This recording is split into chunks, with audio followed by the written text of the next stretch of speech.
ॐ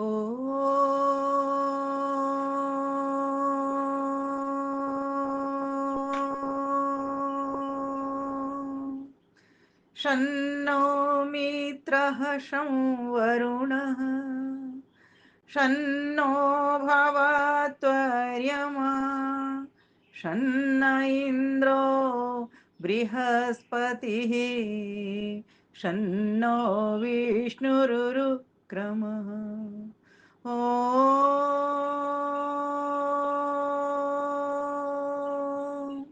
नमो ब्रह्मणे नमस्ते वायो त्वमेव प्रत्यक्षं ब्रह्मासि त्वामेव प्रत्यक्षं ब्रह्म वदिष्यामि ऋतं वदिष्यामि सत्यं वदिष्यामि तन्मावतु तद्वक्तारमवतु अवतु माम् अवतु वक्तारम् अवतु माम् अवतु वक्तारम् ॐ नमस्ते अस्तु आयते नमो अस्तु परायते नमस्ते प्राणतिष्ठत आसीनायोतते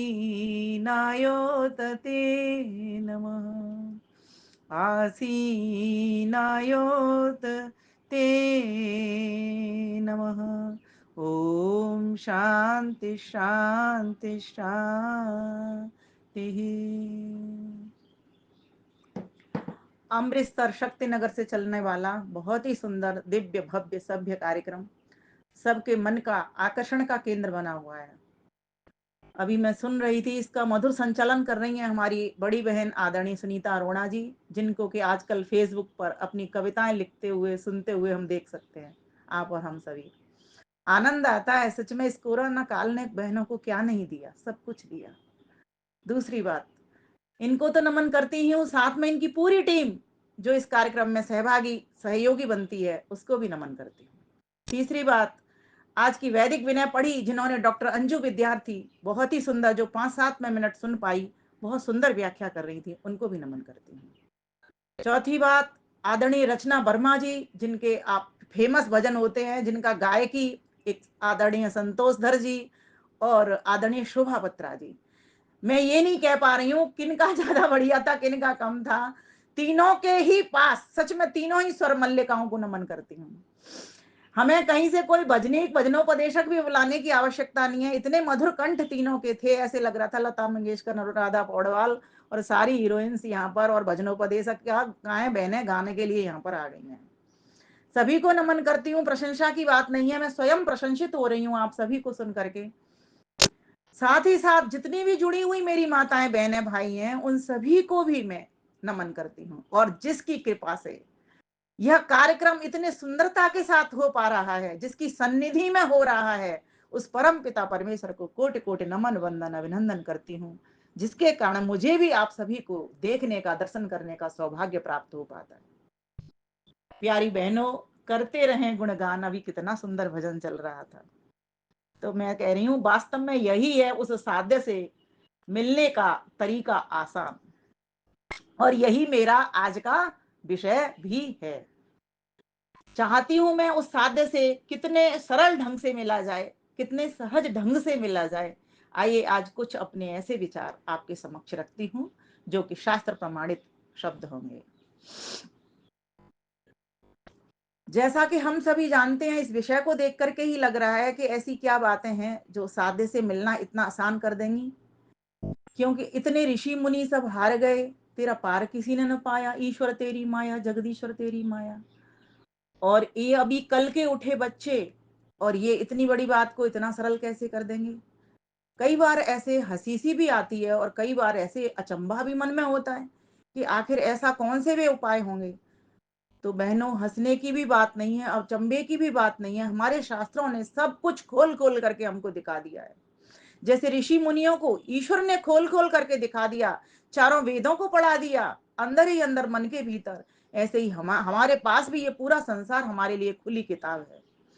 उन वेद ज्ञान को लेकर के विद्वानों के समीप बैठ कर के ऋषि मुनियों के शास्त्रों को पढ़ कर के भी हम भी बहुत सारी बातों का आप और हम सभी पता लगा ही लेते हैं।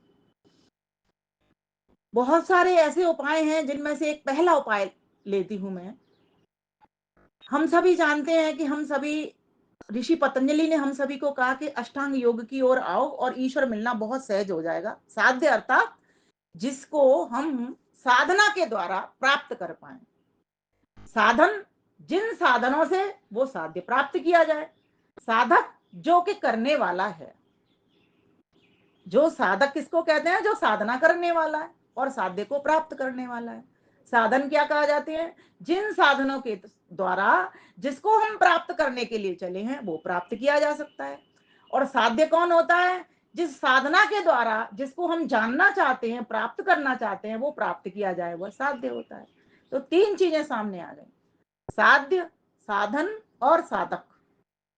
इन तीनों की जब तक हमको पूर्ण जानकारी नहीं होगी, ध्यान से समझने की बात है, तब तक हम उस ईश्वर को पाने का सरल सहज रास्ता, सुगम रास्ता नहीं कर सकते। इसलिए बार बार वेद हमें पुकार पुकार कर कहते हैं, ऋग्वेद तो हमको बार बार इस त्रैतवाद को हमें सिखा रहा होता है। द्वा सुपर्णा सयुजा सखाया समानम वृक्षम परिशस्वजाति तयोरन्यः पीपलं स्वादुवती अनश्नन् अन्यो अभिचाकशीति। अभिचाकशीति क्या बता रहा होता है? वेद कह रहा है कि तीन सत्ताएं हैं और वो कहाँ रहती हैं? तो कहा जैसे एक वृक्ष के ऊपर दो पक्षी रहते हों, तो वृक्ष तो प्रकृति है और जो दो पक्षी हैं वो दो चेतन हैं, और वो दो चेतन दो आत्मा हैं, एक जीवात्मा और एक परमात्मा। तीनों मिले जुले हुए हैं, उसी वृक्ष के ऊपर बैठे हैं। इस प्रकृति रूपी संसार के भीतर चेतन दोनों, आत्मा और परमात्मा दोनों बैठे हुए रहते हैं। आत्मा का लेकिन स्वरूप अलग, परमात्मा का स्वरूप अलग। आत्मा भोगता है, उन फलों का जो वृक्ष में लगे उनका भोग कर रहा है। हम सभी इस संसार के भोगों का, जितने भी भोग हैं उनको भोग रहे हैं और उसका फल प्राप्त कर रहे हैं। भोगों का जो फल हमको मिलता है सुख और दुख के रूप में प्राप्त हो जाता है। लेकिन जो दूसरा पक्षी है, जो परम चैतन्य है, जो मात्र दृष्टा बन करके देख रहा है, किसको देख रहा है? अपने पुत्र पुत्रियों को, अर्थात हम सभी को क्या करते देखता है? भोग करते हुए देख रहा है। और उस भोग के परिणाम में जो मिलने वाले सुखी दुख, सुख और दुख हैं, उनको उनके द्वारा सुखी दुखी होते हुए जीवात्मा को देख रहा है। लेकिन चुपचाप है, किसी का हाथ नहीं पकड़ रहा। ईश्वर भी ऐसे ही गुप्त रूप से हम सभी के विद्यमान है, सभी जीवों को देख रहा है बस, लेकिन किसी का हाथ नहीं पकड़ता। भीतर से अलार्म जरूर बजाता है, भाई मत कर ये काम गलत, भाई ये कर ये काम ठीक। शाबाशी भी देता है, उत्साह भी दिखाता है जब हम अच्छे कर्म की ओर प्रवृत्त होते हैं, धर्म कार्यों को हाथ में लेते हैं। और जब अधर्म कार्यों को लेते हैं तो वो हमको भीतर से निरुत्साहित भी करता है, भय भी दिखाता है, शंका भी दिखाता है, लज्जा भी दिखाता है, ये सारे कार्य हमें दिखाता है वो। लेकिन हम इंद्रियों के दास हुए उसकी बात को अनसुनी कर देते हैं। तीसरा तत्व प्रकृति, जो जड़ है पूरी की पूरी, ये सारा संसार जड़ है। और जड़ के जितने भी पदार्थ होते हैं वे सब की सब कैसे होते हैं? अनित्य होते हैं। प्रकृति नित्य है, हमेशा रहने वाली है, हर वस्तु में रहने वाली है, हर स्थान पर रहने वाली है जहां जहां संसार बना हुआ है, क्योंकि सब कुछ प्रकृति से ही बना हुआ है। प्रकृति के तीन गुण, सतोगुण, रजोगुण और तमोगुण, इन ये तीन गुण सभी के भीतर हैं। ये मेरे भीतर भी हैं, आपके भीतर भी हैं। बस अंतर क्या पड़ता है? उन्हीं तीन गुणों से सूरज भी बना, उन्हीं तीन गुणों से चंद्रमा भी बना, उन्हीं तीन गुणों से आटा भी बना, उन्हीं तीन गुणों से गेहूं बने, उन्हीं तीन गुणों से सारे संसार के पदार्थ बने, मकान, घर, दुकान, सब कुछ उन्हीं तीन पदार्थों से बना। अंतर क्या पड़ता है? लोहे के भीतर तमोगुण अधिक है और सूरज और सोने के भीतर सतोगुण अधिक, ये अंतर पड़ जाता है। चांदी के भीतर रजोगुण अधिक है, ये अंतर पड़ जाता है। किसी के भीतर सतोगुण की मात्रा ज्यादा, किसी के भीतर तमोगुण की मात्रा ज्यादा, किसी के भीतर रजोगुण की मात्रा ज्यादा। जिसके भीतर जिस गुण की मात्रा अधिक होती है उसी गुण के द्वारा उसका कर्म व्यवहार चलता है, उसी गुण के द्वारा फिर उसका भोग भी प्राप्त होता रहता है। धार्मिक लोग जो होते हैं वे सतोगुणी होते हैं, और धर्म का जो फल होता है वो क्या होता है? सुख होता है। अधार्मिक लोग जो होते हैं वो उनको फल क्या मिलता है? दुख के रूप में मिलता है। वे कौन से गुण के लोग होते हैं? वे मनुष्य रूप में, मतलब देवता नहीं होते वे मनुष्य रूप में होते हैं। कुछ अच्छा भी करते हैं, कुछ बुरा भी करते हैं। अच्छे का फल सुख के रूप में भोगते हैं, बुरे का फल दुख के रूप में भोगते हैं। कुछ लोग लेकिन तमोगुणी होते हैं, वो राक्षस प्रवृत्ति के होते हैं, जो कि सिर्फ तमोगुण ही होते हैं, उनमें तमोगुण की अधिकता होती है, लेकिन ऐसा नहीं उनमें सतोगुण और रजोगुण नहीं होता। किसी का संसर्ग प्राप्त करते हैं, जैसे ऋषि दयानंद का संसर्ग किसने प्राप्त किया? स्वामी श्रद्धानंद ने किया, है ना? तो क्या बन गए वो? मुंशी राम तुम हो तो हीरे, लेकिन कीचड़ में पड़े हुए। एकमात्र बात से। क्यों? क्योंकि संपर्क किससे हो गया? सोने से हो गया। तो यहां मैं बताने का इसलिए छोटा सा प्रयास, एक छोटा सा हर बार करती हूं कि जब तक हमको इतना बोध नहीं होगा मैं कौन हूं, मैं एक आत्मा हूं, मैं शरीर नहीं हूं। अगर मैं किसी से आज ये बोल दूं कि मैं एक चारपाई पर बैठा हुआ व्यक्ति, अगर कोई पूछे तुम कौन हो, तो वो कह दे कि मैं चारपाई हूं, तो लोग हंसेंगे। लेकिन हम क्या करते हैं, बार बार इसी बात को, अपने शरीर को इतना अपने साथ साथ करके चले हुए हैं कि हम भूल जाते हैं कि मैं आत्मा हूं। शरीर की तरह ही व्यवहार करने लग जाते हैं, बुद्धि की तरह ही व्यवहार करने लग जाते हैं। कोई वस्तु अगर हमसे वियोग हो गई, खो गई, टूट गई, फूट गई, या हमारे पास से दूर हो गई, तो हाय मैं लुट गया, हाय मैं पिट गया। जबकि मेरे में तो कुछ विकार हुए ही नहीं। आत्मा में कोई विकार नहीं होता। जैसे परमात्मा में कोई विकार नहीं होता, आत्मा में भी कोई विकार नहीं है। आत्मा भी अपने शुद्ध स्वरूप में, परमात्मा भी शुद्ध स्वरूप में है। जो विकार हमको मिलता है, इस प्रकृति के द्वारा हमको विकार मिलता है। ये सारा संसार विकार ही है। किसका? प्रकृति का विकार है ये, आत्मा का विकार नहीं है। लेकिन आत्मा जब जब इस प्रकृति के पदार्थों में लगा लिप्त हो जाता है, आसक्त हो जाता है, राग में बन जाता है, तब तब ये सुखी दुखी दोनों प्रकार से होता रहता है। क्योंकि संसार के सभी अनित्य पदार्थों के भीतर हर सुख के बाद में चार दुख भी मिले हुए रहते हैं। कई बार मैंने ये व्याख्या आपके समक्ष रखी है, लेकिन आज मैं नहीं कहूंगी। मैं तो आपको वो उपाय बताना चाह रही हूं कि किस प्रकार से आसान हो जाए। परमात्मा, परमात्मा को बस एक छोटे से सूत्र से समझ लो। उस परमात्मा को हम क्यों पाना चाहते हैं? क्योंकि वो आनंद का भंडार है। तो प्रश्न उठता है, आनंद का भंडार कैसे है? तो वो क्लेश नहीं है उसमें। कैसे पता लगाएंगे क्लेश नहीं है? तो शास्त्र कहते हैं, क्लेश कर्म विपाकाशाय अपरा निष्ठा पुरुष विशेषो ईश्वर। क्लेश एक भी क्लेश नहीं है। क्लेश क्या होते हैं? तो कहा अविद्या, अस्मिता, राग, द्वेष, अभिनिवेश, पंच क्लेशा। ये पांच क्लेश होते हैं। अविद्या किसको कहते हैं? जो वस्तु जैसी है उसको वैसी नहीं मानना ही अविद्या है। शरीर कैसा है हमारा? जाने वाला। लेकिन हमने क्या समझ लिया? ये हमेशा जीवित रहने वाला है।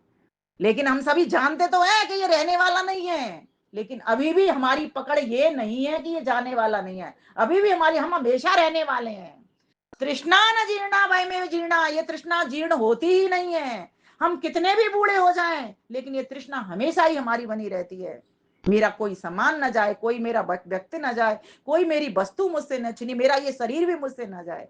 जबकि ये सारे चीजें जितनी भी हैं, चाहे व्यक्ति हो, चाहे वस्तु हो, चाहे स्थान हो, चाहे शरीर हो, चाहे ये मेरे हाथ हो, पैर हो, कोई भी इंद्रियां हो, ये सब की सब एक दिन चली जानी है। यही सत्य है, यही सत्य है, यही सत्य है। इस बात को हमें मजबूती से पकड़ना होगा। जो व्यक्ति इस बात को मजबूती से पकड़ ले, इन तीन पदार्थों को समझ लेता है कि ईश्वर में आनंद भरा हुआ है, एक भी उसमें क्लेश नहीं है, अविद्या नहीं है, अस्मिता, वो बुद्धि के द्वारा नहीं वो सुखी दुखी होता। परमेश्वर सुखी दुखी होता है क्या? अगर मैं प्रश्न पूछूं, आप कहोगे आप होता है, सुखी तो होता है, दुखी नहीं होता। वो न सुखी होता ना वो दुखी होता। सुख और दुख संसार के पदार्थों के भीतर है। परमेश्वर ने ये संसार बनाया क्यों है? इसलिए बनाया है जिससे हर जीवात्मा अपने सुख और दुख का भोग कर सके, अच्छे कर्मों के द्वारा सुख प्राप्त कर सके और बुरे कर्मों के द्वारा दुख प्राप्त कर सके। अगर बुरे कर्मों का फल दुख नहीं मिलेगा तो व्यक्ति बुरे कर्मों को ही करता चला जाएगा। परमेश्वर ने ये संसार हमको बनाया भोग भोगने के लिए और मोक्ष दिलाने के लिए संसार बनाया।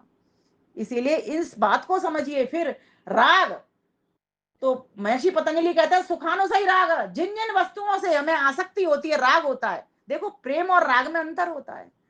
राग और प्रेम में अंतर क्या होता है? प्रेम करता है व्यक्ति तो सभी से प्रेम करेगा, लेकिन राग मेरे बच्चे में, मेरे हाथ में, मेरी वस्तु में, मेरे व्यक्ति में, अर्थात आसक्ति, मोह, जड़ता का नाम, मोह का नाम, इसका नाम ही राग है। तो जहां जहां से हमको सुख मिलता है उस व्यक्ति से हमें राग हो जाता है, उससे हम चिपक जाते हैं। कोई हमारी प्रशंसा कर दे, कोई हमें फूलों का हार पहना दे, तो हम उससे चिपक जाते हैं। लेकिन ईश्वर तो ऐसा नहीं करता, रोज उसको गालियां दो तो वो तुमसे छूटेगा नहीं, वो तो रहेगा ही रहेगा तुम्हारे भीतर। निकल के जाएगा क्या? नहीं जाएगा। वो तुम्हारे भीतर है, रहेगा, वो जा ही नहीं सकता।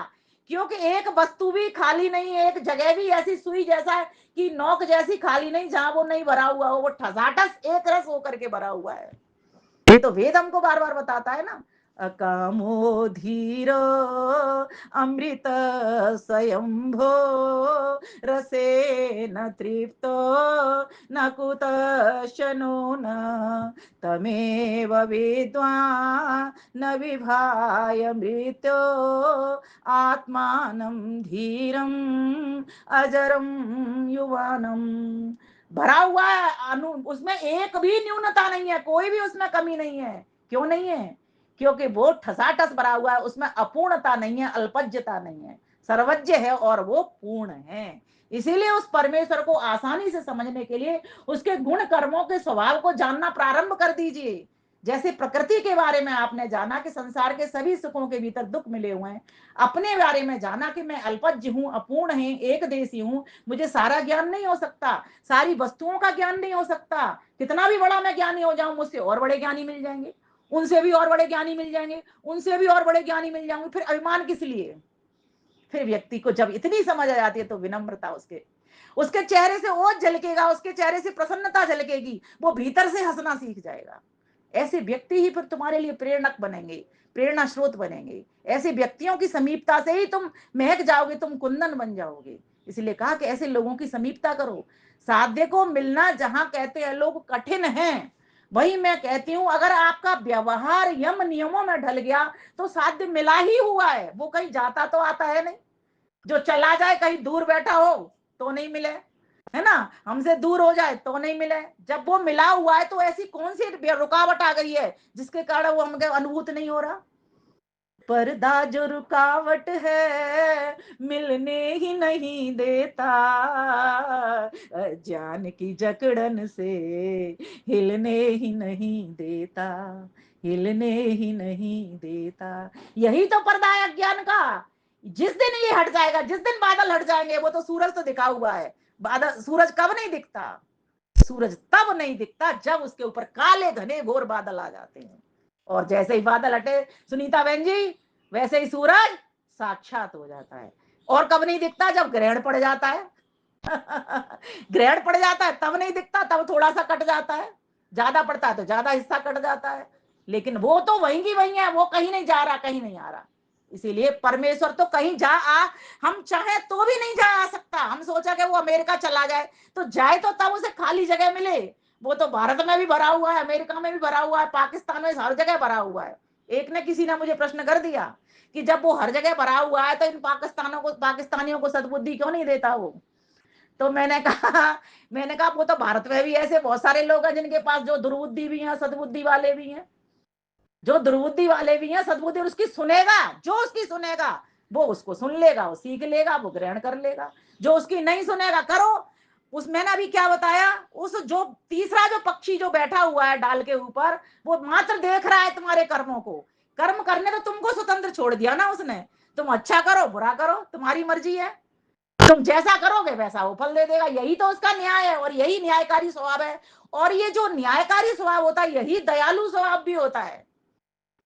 जो न्यायकारी स्वभाव होता है वही दयालु स्वभाव होता है। तो ईश्वर से मिलना बिल्कुल कठिन नहीं है। बस आपको लाइट चाहिए। कौन सी लाइट चाहिए? वेदों की लाइट चाहिए। इसलिए महर्षि दयानंद ने नारा दे दिया, क्या? वेदों की ओर लौटो। जिस दिन हम वेदों की ओर लौट चलेंगे, वेदों की ओर आ जाएंगे, वेदों का स्वाध्याय प्रारंभ कर देंगे, उस दिन तो हम आर्य स्वयं बन जाएंगे, सारे संसार को आर्य बना ही देंगे। फिर तो उनका उद्घोष सिद्ध हो जाएगा, कृणवंतो विश्वमार्यम, फिर तो स्वतः हो ही जाएगा। और इसीलिए शायद उन्होंने आर्य समाज की भी स्थापना कर दी कि जिससे सब अच्छे अच्छे लोग यहाँ बैठेंगे, तो जो लोग जिनके भीतर अभी अच्छाई नहीं आई है उनके भीतर भी वो श्रेष्ठता आ जाएगी। महर्षि दयानंद जो देना चाहते हैं कैसे आएगी? क्योंकि वहां पर वेद ज्ञान मिलेगा। कहीं भी चले जाइए आप, वहां पर आपको वेद ज्ञान नहीं मिलता। कहाँ मिलता है? आर्य समाज मंदिरों के। कहाँ मिलता है यज्ञ? ये आर्य समाज मंदिरों के भीतर मिलता है। तो मैं वही बात बताना चाह रही हूँ कि जैसे ही ज्ञान ये हमको आ जाएगा, 18 घंटे क्या 24 घंटे समाधिस्थ रहेंगे हम तो। ऋषि दयानंद के बारे में कहा जाता है 18 घंटे समाधिस्थ। अरे हम तो 24 घंटे समाधि में रहने वाले हैं, क्योंकि गहरी नींद सोएंगे तब तो वैसे ही समाधि का एक ट्रेलर हमको मिल जाता है। जब हम गहरी नींद में सोते हैं ना, सुबह उठ के क्या कहते हैं, बड़ा आनंद आया। वो एक ट्रेलर होता है किसका, मुक्ति का, मोक्ष काल का यही ट्रेलर होता है कि मैं आज आनंद से सोया, अर्थात मैं आनंद में रहा।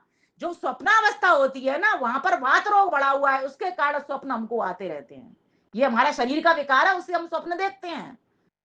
यही तो अज्ञानता हमको दूर करनी है, ये विघ्न है हमारे। इसको कहा है महर्षि पतंजलि ने व्याधि। इंद्रियों की विषमता को, बात को, कफ को, पित्त को, इनको समाप्त करो, तब तुमको वो साध्य मिलेगा। कैसे करूं तेरो और ध्यान, कैसे करूं तेरो और ध्यान, मेलते भरी अटारी है। कैसे करूं तेरो और ध्यान, मेलते भरी अटारी है। मैं प्रवचन को बजाय नहीं छोड़ दूं, प्रवचन चल जाएंगे। आप नाम लिख लीजिए, साइन कर लीजिए। कुरियर वाला था, क्षमा चाहती हूँ। तो मैं क्या कहनी चाह रही थी, मैं ये कहना चाह रही थी, हाँ, कि भगवान ने वास्तव में हमको इतना सुंदर बनाया, उसको प्राप्त करने के लिए ये मनुष्य का चोला मिला है। बाकी के चोले तो कर ही नहीं सकते। कोई भी जीव जंतु, पशु पक्षी किसी खेत में घुस जाए और वो गाजर को तोड़ के तो खा सकता है, लेकिन क्या हलवा बना के खा सकता है? नहीं खा सकता। लेकिन मनुष्य हलवा बना के खा सकता है। क्यों खा सकता है? क्योंकि उसके पास मन है, क्योंकि उसके पास बुद्धि है, क्योंकि उसके पास इंद्रियां हैं अलग तरह की, जिनसे ये काम कर सकता है। तो जब हरि भजन को, हरि को प्राप्त करने के लिए हमको जब ये शोला मिला, तो हमारा क्या कर्तव्य बनता है? हम अपने जीवन को यम नियम में ढालना प्रारंभ करें। यम के 5 अंग, नियम के 5 अंग, आज मैं इसको खोलूंगी नहीं, अपने आप से आप पढ़ना, अगली बार फिर खोलूंगी, क्योंकि 30 मिनट आपने सिर्फ मुझे दिए हैं। खोलने के लिए मुझे 3 दिन की कथा चाहिए होती है, इसीलिए मैं इसको बस इतना ही कहती हूँ। यम और नियम, इस पर आ जाओ। क्या है नियम? यम तो आपको पता ही है, सत्य, अहिंसा, अस्तेय, ब्रह्मचर्य, अपरिग्रह, शौच, संतोष, तप, स्वाध्याय, ईश्वर प्रधानानी, क्रिया योग, ये वाले सब नियम। तो ये 10 प्रकार के, आप इनसे अपने जीवन को हैं, आप ज्यादा समय ले सकती हैं। तो बस मैं इतना सा ही बताना चाहती हूँ, सत्य से जीवन भरिए, अहिंसा से जीवन भरिए। अहिंसा और सत्य हमारे मन, वाणी, कर्म सभी के भीतर आने चाहिए। ये सब दोनों चीजें, सत्य भी आना चाहिए, अहिंसा भी आनी चाहिए। ठीक बात। किसी से हमें पंगा नहीं लेना, किसी की हमें बुरी चाहत नहीं उठानी, सदैव सत्य का पालन करना, ब्रह्मचर्य में जीना, वेद को पढ़ना। ब्रह्म के 3 अर्थ होते हैं। ब्रह्म का अर्थ वेद होता है, ब्रह्म का अर्थ वीर्य होता है, ब्रह्म का अर्थ ईश्वर होता है। जो बड़ा बड़ा है वो सब ब्रह्म है। शरीर में हमारी वीर्य शक्ति बड़ी है, ब्रह्म है ना। और ज्ञान में हमारे वेद बड़े हैं, इसीलिए वो ब्रह्म है। और संसार में जो आत्मा है, जीवात्मा, उन सबसे बड़ा कौन है? ईश्वर है, तो वो ब्रह्म है। तो ब्रह्म जो बृहद है, जो बड़ा है, वही ब्रह्म कहलाता है। तो ये चीज व्याख्या आपको क्लियर हो गई। तो अब आपको कोई पूछेगा कि ब्रह्म क्या होता है, तो आप ये इस बात को बता सकते हैं, वेद को ब्रह्म कहते हैं, वीर्य को ब्रह्म कहते हैं। वीर्य मतलब ओज शक्ति, तेज शक्ति, हमारे भीतर का, हमारे भीतर का रस शक्ति, ठीक है। और ब्रह्म माने ईश्वर, ये 3 चीजें ब्रह्म का अर्थ हुआ करती हैं। अब आगे ब्रह्मचर्य में, अर्थात ब्रह्म के अनुकूल जीवन जीना, वेद के अनुकूल जीवन जीना, अपनी शक्ति का वर्धन करना। इसी प्रकार से अपरिग्रह, बहुत अधिक सामान को, कूड़े कबाड़े को इकट्ठा नहीं करना घर के भीतर। लेकिन घर के भीतर तो कर लो, लेकिन मन के भीतर मत करना। जिस दिन मन का शीशा तुम्हारा भर गया ना, अब ईश्वर दिखाई देने वाला नहीं है। फिर क्या दिखाई देगा? मन के कूड़े से तो मन का ही कूड़ा दिखाई देगा। कूड़े जैसी चीजें, दुर्भावनाएं चलती रहेंगी, कूड़े जैसा ही काम करते रहेंगे। कोई सार्थक कार्य, कोई धर्म का कार्य उससे नहीं होगा। सारा खेल तो इस मन का ही है ना। तो इस मन के बर्तन को मांजना ना, सबसे पहले तो वो जो माता जी एक गाती है ना, चौटानी माता जी, मन का बर्तन मांज लो जी। तो मन के इस बर्तन को मांज के रखिए, इसको चमका करके रखिए। शीशा जब कैसा होता है, साफ स्वच्छ रहता है सुनीता बहन जी। जब आप शीशे में मुख देखोगे, ऐसा सुंदर खिलखिलाता सा चेहरा लगेगा। और जब शीशा पे गंदगी आ जाए, तो जबकि आपका तो चेहरा सुंदर है, उस पर दाग धब्बे आ जाएंगे, अपने आप लग जाते हैं, है ना। और जब शीशा चटक जाए, तो हिला उला दिखेगा, 10 मुंह दिख जाएंगे आपके, है ना। और जब शीशे के ऊपर कर्टेन टांग दिया जाए, तो दिखेगा ही नहीं। बस यही खेल इस मन का हो रहा है। ये मन भी हमको दिखाने वाला है, पकड़ कराने वाला है। किसका? उस ईश्वर का दर्शन कराने वाला है। इतना मजबूत साधन दिया परमेश्वर ने। लेकिन फिर भी मन कहाँ लग जाता है हमारा? संसार के सुखों के भीतर, जिन सुखों में 4 प्रकार के दुख मिले रहते हैं। परिणाम, ताप, संस्कार, गुण, वृत्ति, विरोधाच दुःखमेव सर्वविवेकिनः। विवेकी लोग कहते हैं इस सारे संसार के सुखों के पीछे 4 प्रकार के दुख मिले हुए होते हैं। परिणाम, खाते चले गए, परिणाम में क्या हुआ? लूज मोशन लग गए, डॉक्टर के पास पहुंच गए। सुख के साथ रसगुल्ले में बहुत मजा आया, बहुत खा लिए, लूज मोशन लग गए, अब डॉक्टर बोतल चढ़ा रहा है। ये किसी प्रकार से हर विषय को ले सकती हैं, रूप को, रस को, गंध को, स्पर्श को, शब्द को, पांचों विषयों को अपने सामने रख सकती हैं। सबके भीतर से आपको सुख मिलेगा, लेकिन वो सुख जब अगर आप लेते चले जाओगे तो क्या होगा?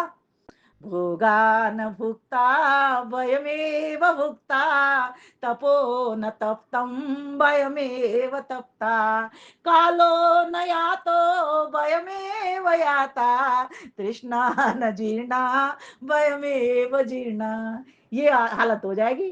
कितने भोग भोग लिए? 50 के हो गए, 60 के हो गए, 70 के हो गए, पता चला ये भोग ही हमको भोग है, दुख देने देने पे चल पड़े। कितना समय बीत गया, लेकिन पता चला ये काली हमको ले चला, थोड़ी सी श्वास बची हुई पड़ी हुई है ना? कितने ताप, कितने दुख झेल लिए, लेकिन पता चला ये सारा दुख ही हमको एकदम पूरी तरीके से समेट के रख गया। कितनी तृष्णाएं करते रहे, पता चला ये तृष्णा कभी बूढ़ी, कभी जवान हमेशा जवान रहती है, कभी बूढ़ी होती नहीं। कभी बूढ़ी होती है क्या? कभी नहीं बूढ़ी होती। मरते हुए व्यक्ति को भी पूछ लेना, वो क्या कहता? मेरे बेटे को बुला दो, मैंने अपने बेटे का नाम रामलाल रखा था, उस रामलाल को बुला दो। अभी भी उसको वो राम याद नहीं आ रहा जो राम रमैया ओम है, वो याद नहीं आ रहा। अभी भी उसके दिमाग में उसका बेटा रामलाल याद आ रहा है। समझो, जबकि उसने नाम किस लिए रखा था? जिससे मैं ईश्वर को याद कर पाऊं। लेकिन वो किसको याद कर पा रहा है? अपने बेटे को याद कर पा रहा है। ध्यान से समझने की बात है। जब व्यक्ति हर कर्म में अपने ईश्वर को देखना प्रारंभ कर देगा कि मैं किसकी शक्ति से ये काम कर रहा हूं, किसकी बुद्धि से मैं काम कर रहा हूं, किनकी दी हुई इंद्रियों से काम कर रहा हूं, किसके दिए हुए स्थान पर बैठ करके काम कर रहा हूं, किसके दिए हुए समय में काम कर पा रहा हूं, है ना? किसके दिए हुए ज्ञान से काम कर पा रहा हूं, किसके दिए हुए आश्रम में रह पा रहा हूं, किसके दिए हुए वर्ण व्यवस्था में जी पा रहा हूं। जब व्यक्ति को इतना बोध हो जाएगा ना, तब जाकर के वो कहीं कह पाएगा कि मैं ईश्वर को चारों ओर देख पा रहा हूँ। ईश्वर तो यहाँ भी है, आप छू के देखो, मिल रहा है क्या? छू के देखो, मिल रहा है क्या? क्यों नहीं मिल रहा? क्योंकि वो इन विषयों का विषय ही नहीं है। अरूपम, अगंधम, अस्पर्शम, अशब्दम, अगंधम, वो रूप में नहीं है, वो स्पर्श छूने वाला नहीं है, वो गंध वाला नहीं है। ये सारी संसार की बस जो इंद्रियां जो परमेश्वर ने दी, वो तो सारे संसार की चीजों को दिखाने के लिए, सुनने के लिए, सूंघने के लिए, चखने के लिए दी। लेकिन वो तो कालातीत भी है ना? वो तो सूंघा भी नहीं जा सकता, वो इस तरह से छुआ भी नहीं जा सकता, इन इंद्रियों का वो विषय नहीं। इसलिए उसको एक नाम दे दिया, इंद्रियातीत है। इंद्रियों से बिल्कुल भिन्न है वो। तो कैसे मिलेगा? मिलेगा इंद्री के द्वारा। तो मन रूपी मन के द्वारा संकल्प उठा करके कि मैं आया इसलिए हूं कि मुझे अपने साध्य से मिलना है। प्रभु तू ही अब कृपा कर कि मैं तेरा कृपा पात्र बन पाऊं, मैं अपनी इस निजी शक्ति को, निजी भक्ति को तेरे प्रति लगा पाऊं। मेरी तो सारी शक्ति और भक्ति इस संसार के कामों में ही लगी रहती है। पूरा दिन, जैसे कहा जाता है ना किसी बनिया के बारे में कि उस तराजू को ले लिया, तौल लिया, बांट रख लिया, फिर तौल लिया, फिर बांट रख लिया, फिर तौल लिया, खाली बैठा क्या करे? वो तराजू बांट को ही तोलता रहता है। ये स्थिति हमारी हो गई है। कभी हमने उसकी ओर ध्यान नहीं किया जिसकी ओर से हमको सारा कुछ मिला हुआ, जिसको पाने के लिए इतनी सुंदर देवों की नगरी हमको मिली हुई है। कभी हमने उसकी ओर ध्यान किया ही नहीं। उसका मैं एक तरीका बताती हूँ, बहुत ही आसान। सर्वप्रथम एक उपाय है, प्रसन्न रहना सीखिए। सुख हो, दुख हो, धूप हो, छांव हो, मान हो, अपमान हो, सोचिए ये समय मेरा इस तरह का है और मुझे ये मिल रहा है, मेरे कर्मों का फल भोग है, मेरा कर्जा मेरे ऊपर से उतर रहा है। हमें क्या दुख सताता है? यही तो दुख सता रहा है। कोई मेरे घर से कोई वस्तु मांग के ले गया और मेरे जब तक वो लौट के नहीं आ जाती तब तक दुखी होते रहते हैं कि वो दे नहीं गया, कहीं टूट तो नहीं गई, उसके बच्चों ने तोड़ तो नहीं दी। जब तक नहीं आ जाती तब तक उसी में मन लगा रखा है। लेकिन जिसने वो सामान दिया, जहां से आप लाए, उसकी का आपको बिल्कुल भी ध्यान नहीं आया। भाई नाक की नथ पर तो ध्यान जा रहा है, पर जिसने नाक बनाई उसके ऊपर ध्यान नहीं जा रहा। बड़ी कभी कभी विडंबना की बात है, कभी कभी हंसी आती है। नाक की नथ पे तो ध्यान जा रहा है, बार बार जा रहा है, लेकिन जिसने नाक बनाई उसके ऊपर ध्यान नहीं जा रहा। कान के कुंडल पे तो ध्यान जा रहा है, लेकिन जिसने कान बनाए उस कर्ता की ओर ध्यान नहीं जा रहा। माताओं बहनों समझो, थोड़ा सा जो पढ़ती हो जो सुनती हो उसको थोड़ा सा घर में जाकर के चिंतन मनन में उतारो। जब तक चिंतन मनन नहीं उतारोगी, जब तक शंका समाधान स्वयं से नहीं करोगी, जब तक आप अपना आत्मनिरीक्षण परीक्षण नहीं करोगी, तब तक साध्य दिखाई नहीं देगा। है तो सही, वो जा नहीं सकता, आपसे दूर रह ही नहीं सकता। माँ बालक से दूर रह सकती है क्या? कोई माँ नहीं रह सकती, बालक दूर रह सकता है, माँ दूर उससे नहीं रह सकती। बस इसी तरीके से जैसे संसार की माताएं अपने बालक से दूर नहीं रह सकती, अपने बालक को हमेशा प्यार करती हैं। अच्छा काम करता है शाबाशी देती हैं, पीठ थपथपाती हैं, बुरा काम करता है तो उसे डांट भी लगाती हैं, लेकिन आत्मिक रूप से उस बच्चे का हमेशा सुधार चाहती हैं। ऐसे ही वो परमपिता परमेश्वर भी, न्यायकारी प्रभु मेरे चारों ओर मेरे को सुरक्षा कवच दे रहा है। मैं उसके बैग में ऐसे बंद हूं, ऐसे सुरक्षित हूं, जैसे रोटी के गरम डिब्बे के भीतर गरम गरम रोटियां सुरक्षित और बंद रह करके खाने के योग्य सुख देने वाली हो जाती है। ऐसे मैं उसके डिब्बे के भीतर, उसके सुरक्षा कवच के भीतर सुरक्षित हूं। इसीलिए जब भी आप ध्यान में बैठो, उस साध्य को अनुभव करो। मेरे दाएं भी बाएं भी पीछे भी आगे भी ऊपर भी नीचे भी चारों ओर से मेरा सुरक्षा कवच बनाया हुआ है। प्रसन्न रहिए, ईश्वर प्रसन्न आत्मा को मिलता है।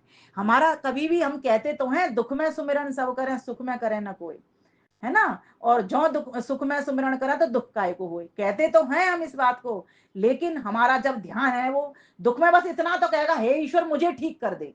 अपने ऊपर ही होता है, वहां ईश्वर पर नहीं होता, उससे तो अपनी सहायता मांग रहे होते हैं। लेकिन जब सुखी होकर के आप उसकी ओर ध्यान लगाओगे तो आपका ध्यान लग जाएगा। कहीं दर्द हो रहा हो हाथ में पैर में तो ध्यान कहाँ जाता है जी? दर्द में जाता है ना, ईश्वर में तो नहीं जाता, है ना? और लेकिन जब आप सुखी हैं तो आप प्रसन्न रहते हैं। तो प्रसन्न आत्मा को ही परमपिता परमेश्वर मिलते हैं। प्रसन्न रहने के बहुत सारे तरीके हैं। देखो, हम विवेक करेंगे तो प्रसन्न रहेंगे। लिखना चाहो तो लिख लो, बहुत सारे मेरे पास नोटिंग है। हम बोध करेंगे तो प्रसन्न रहेंगे। ज्ञान में सुख है कि नहीं? अज्ञान में दुख है। भाई अज्ञान क्या है? अंधेरा। अंधेरे में क्या है? ठोकर है। प्रकाश में ठाकुर है। तो जहां से हमको सुख मिलेगा वहां हमें प्रसन्नता मिलेगी, है ना? तो प्रकाश में सुख मिलता है कि नहीं? प्रकाश में आनंद मिलता है कि नहीं? अंधेरा हो रहा तो भय लगेगा, भय लगेगा तो डर लगेगा, डर लगेगा तो हमको क्या होगा? दुख होगा। लेकिन जहां प्रकाश हो रहा है तो अब डर काहे का? जब मेरे मन के भीतर ये ज्ञान हो गया, प्रकाश अर्थात मेरे भीतर ये ज्ञान आ गया कि संसार में ये ठोकरें हैं, ये लगेंगी ही लगेंगी, जब चलेंगे तो लगेंगी, जब चलेंगे नहीं तो बैठेंगे। भाई जब बहू काम नहीं करेगी तो उसे कांच का गिलास कैसे टूटेगा? नहीं टूटेगा। और जो बहु काम करेगी भाई कांच का गिलास भी टूटेगा, उससे तो सारे काम होंगे। तो ये संसार है, संस्कृतिक संसार है, सरकने वाला संसार है, ये नित्य प्रति सरक रहा है, इसमें ये सब काम होंगे ही होंगे। इसलिए ये बोध और विवेक करिए, अपना ईश्वर का प्रकृति का बोध करिए, तब आपको प्रसन्नता आएगी, क्योंकि ज्ञान होगा, असली लाइट आएगी। दूसरी बात, स्वस्थ रहने का उपक्रम कीजिए। जब आप स्वस्थ रहेंगे तो प्रसन्न रहेंगे, क्योंकि पहले तो प्रसन्न रहना ही सीख लें। प्रसन्न रहेंगे कब कब? और एक और बात, हल्के रहेंगे तो प्रसन्न रहेंगे। जब हम निर्भर रहेंगे, अच्छा हमारे ऊपर कोई सिर पे गठरी लदी हो, है ना, तो हमें क्या होगा? थक जाएंगे तो दुख लगेगा ना, बोझ ज्यादा हो तो लगता है ना। ऐसी मन मस्तिष्क के ऊपर हमारे बोझा भरा हुआ पड़ा हुआ है, गंदगी का बहुत सारा ढेर लकड़ियों का भर रखा है हमने, कूड़े कबाड़े का बोझ है हमारे ऊपर, तो हमें दुख लगेगा सुख लगेगा? दुख लगेगा। और सुख कब लगेगा? जब हम निर्भर हैं, कुछ नहीं है, हो गया छोड़ दिया। दो चीजें सीख लो, अपेक्षा भाव रखना, उपेक्षा भाव रखना। किसी के प्रति ना तो अपेक्षा रखना, ना किसी के प्रति उपेक्षा करना, ना तो किसी को नीचे गिराना, ना किसी से ये आशा रखना, ये अपेक्षा करना कि वो मुझे ये वस्तुएं दे ही देगा। उसकी मर्जी है ना दे आपको, वो उसकी मर्जी उसको आपको सुख ना दे, उसकी मर्जी मंच पे ना बिठाए, उसकी मर्जी माला ना पहनाए, उसकी मर्जी है वो, तो भाई हम क्या कर सकते हैं? मैं अपने कर्म करने में स्वतंत्र हूं, वो अपने कर्म करने में स्वतंत्र है। जब ये बोध हमको हो जाएगा तो प्रसन्नता का गुण अपने आप आ जाएगा, ऑटोमेटिक आ जाएगा। और चौथी बात, बाह्य वस्तुओं से हम प्रभावित नहीं रहेंगे। बाहर क्या हो रहा है क्या नहीं हो रहा, मेरे अंतर में क्या हो रहा है, अपना आत्मनिरीक्षण परीक्षण अपने आप का आकलन सुबह और शाम दोनों वक्त करिए, रात को सोते समय भी करिए, मैंने पूरे दिन भर क्या किया, सुबह उठे जागे तब भी करिए। दूसरों की अच्छाइयां देखोगे तो प्रसन्न रहोगे। और हम क्या करते हैं, दूसरे की कमी कमी को ढूंढते रहते हैं, बीनते रहते हैं। ऐसे चश्मा आ जाता है दूसरों की कमी को देखने के लिए, तो वैसे आंखों से दिखाई नहीं देता, किसी से पूछो तो बोले बहुत कम दिखाई देता है, लेकिन जब कमी देखने की बात आ जाए तो बहन जी इतना मतलब चश्मा पावरफुल हो जाता है हमारा कि फटाफट बीन बीन के बता देता है इसमें ये कमी है, ये कमी है, ये कमी है। तो इसको भी थोड़ा बंद कर दो। अपनी कमी भी ना, अगर पावरफुल का चश्मा है तो वो आपका, आपकी आंख आपके लिए है, दूसरे के लिए नहीं। हाँ, दूसरों की आप प्रेरणा स्रोत बन करके आंख बन सकते हो। एक और बात लिख लेंगे, प्रकृति के उपकार को देखोगे, परमेश्वर के उपकार को देखोगे तो आप प्रसन्न रहोगे। ईश्वर हमारा हर क्षण भला कर रहा है। एक श्वास भी हम अपनी मर्जी से नहीं ले सकते, कर्म कर सकते हैं लेकिन श्वास के बंधन में, प्राण के बंधन में, उसने प्राणों के प्राण ने, अभी भूखी व्याख्या अंजू विद्यार्थी कर रही थी ना, जीवन का आधार प्राण का प्राण क्या, जो प्राणों से भी प्रिय हो। प्राणों से प्रिय कोई होता नहीं है। अगर आज आपके घर में कोई आ जाए, यमदूत आकर के ये कह दे, ईश्वर स्वयं उतर करके ये कह दें कि मैं आप 4 आदमियों में से एक व्यक्ति को लेने आया हूं, तो सबसे पहले उस व्यक्ति को कहोगे जा मेरी सास को ले जा। फिर कहोगे ससुर को ले जा, फिर कह दोगे जेठ को ले जा, फिर कह दोगे जेठानी को ले जा, फिर कह दोगे किसको कहोगे, फिर अपने सबसे प्यारे पति को भी कह भाई अब इसको ले जा। अपना नंबर सबसे बाद के लिए रख लोगे। लेकिन आपसे भी अधिक जो प्राणों का प्राण है, जिसने आपको जीवन दिया, अगर ये समझ आ गई तो आप उस पति को, उस परम पति को प्यार करोगे और फिर आपको प्रसन्न रहने का गुण, क्योंकि वो हमेशा प्रसन्न रहता है। संसार के लोग तो प्रसन्न भी होते हैं, दुखी भी होते हैं, सुखी भी होते हैं, दुखी भी होते हैं, क्योंकि अल्पज्यता है, अपूर्णता है। लेकिन परम पिता परमेश्वर तो पूर्णता से, सर्वज्ञता से, हर वक्त आनंद में एक रस होकर के भरा हुआ है। इसलिए तो वो आनंद देता है। जिसके पास जो चीज है वही तो देगा। सुख है सुख देगा, दुख है दुख देगा, सोना है सोना देगा, लोहा है लोहा देगा, चना है चना देगा, गेहूं है गेहूं देगा। जिसके पास जो है, राशन की दुकान है राशन मिल जाएगा, सोने की दुकान है सोना मिल जाएगा, चांदी की दुकान है चांदी मिल जाएगी। लेकिन वो परम पिता परमेश्वर की जो दुकान है वो तो आनंद से भरी हुई, और 24 घंटे ड्यूटी ऑन है उसकी। यहाँ के लोगों से तो आप दिन में ले लोगे, रात को दुकान नहीं खुलवा सकते, 6 बजे के बाद ताला लग जाता है। लेकिन उस परम पिता परमेश्वर से तो आप रात को 3 बजे उठ जाओ, नींद नहीं आ रही बोले से, बहुत लोग कहते हैं मुझे नींद नहीं आती क्या करें। अरे मैंने कहा ये तो बहुत बढ़िया बात है, नींद नहीं आई उसको धन्यवाद कर दो, तूने मुझे अपने लिए जगा रखा है। मत हो परेशान उस वक्त भी। एक व्यक्ति के अभी ना लग गई पैर में, और मैं तो कई बार ऐसे लगाया, तो मैं कैसे अपना हिसाब लगाती हूँ, हॉस्पिटल के भीतर भी पड़ी पड़ी कहती हूँ प्रभु अब तूने मुझे समय दिया है, वैसे घर के कामों में लगी रहती थी, अब आराम से लिख लो, चिंतन कर लो, सोच लो, ध्यान कर लो, तेरा तेरे लिए मिला है। ऐसे ही हम लोगों का को भी प्रेरणा देते रहते हैं पूरे टाइम। तो प्रसन्न रहने के ये भी कुछ गुण हुआ करते हैं। सहज रहेंगे तो प्रसन्न रहेंगे, लिख लीजिए इसको।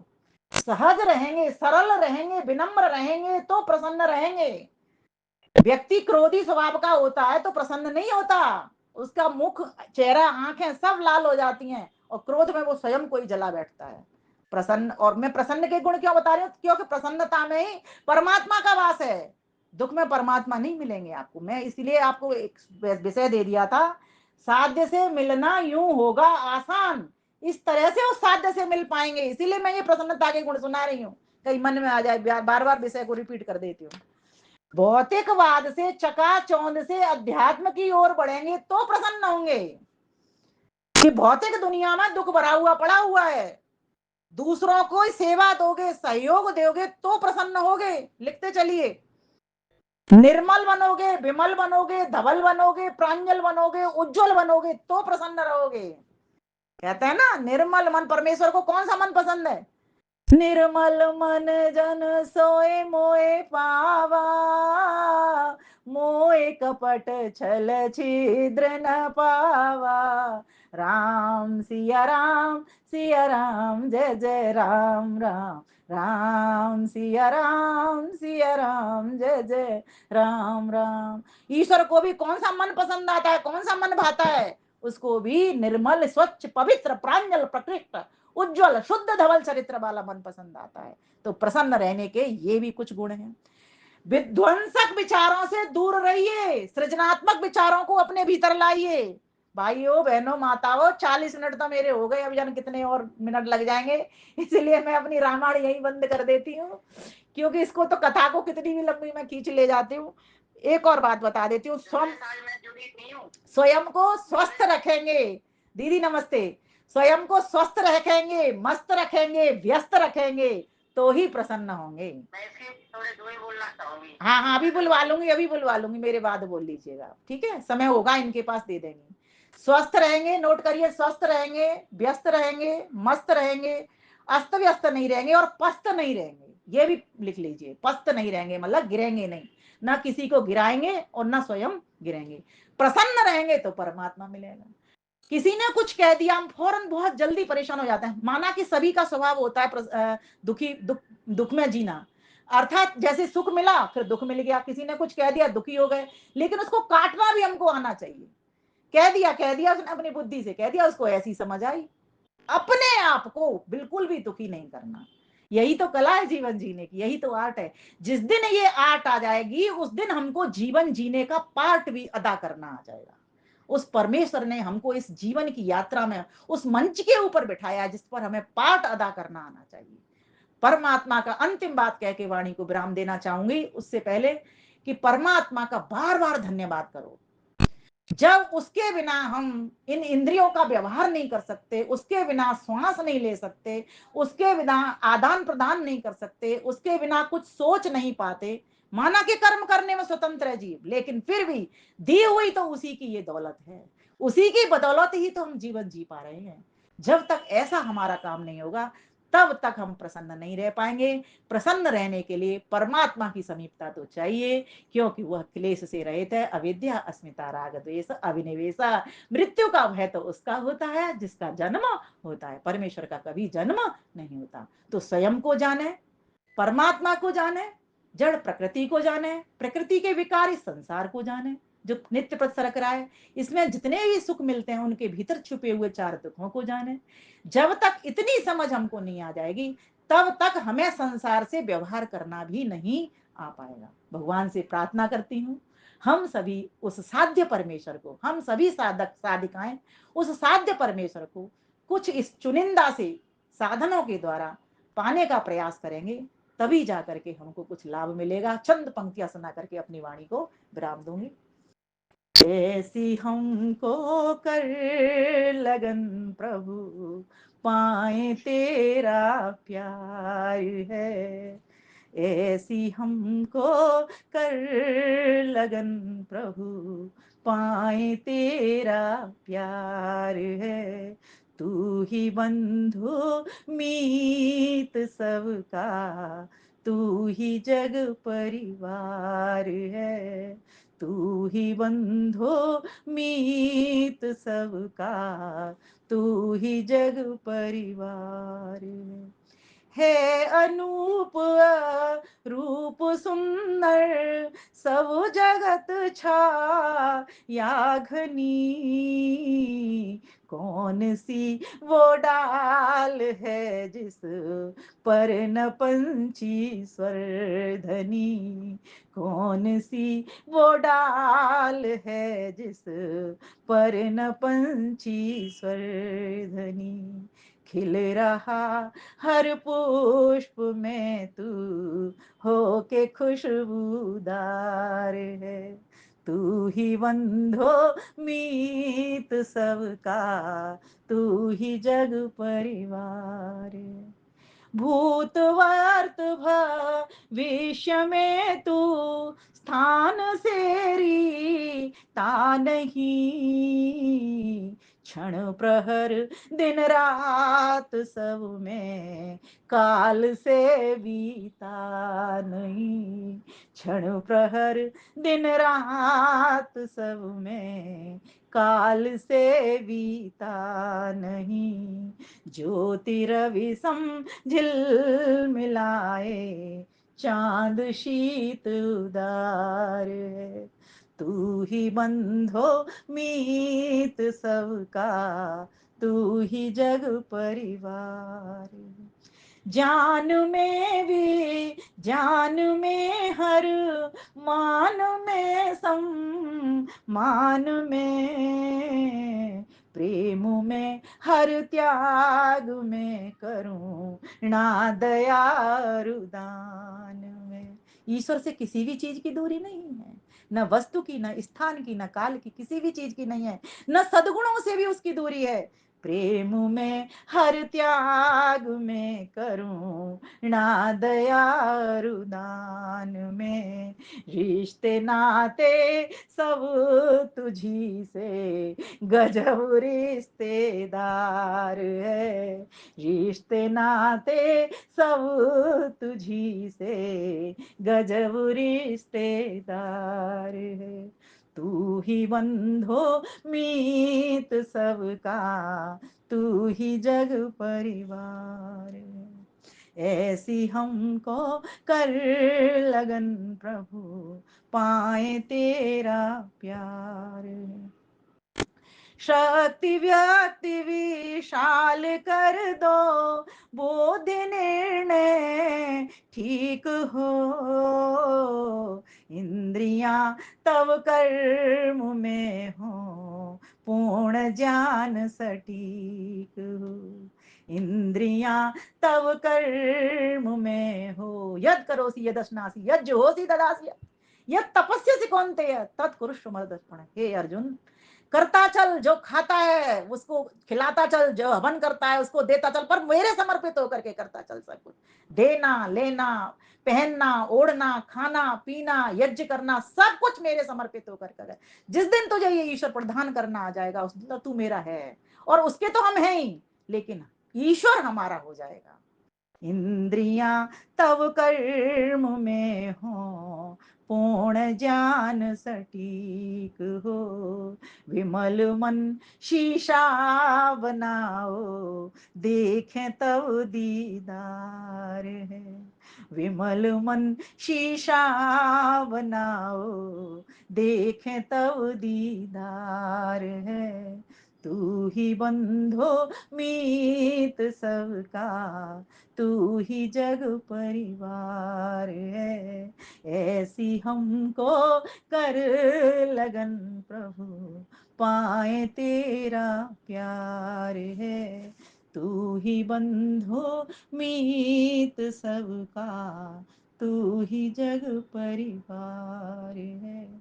तू ही जग परिवार है, तू ही जग परिवार है।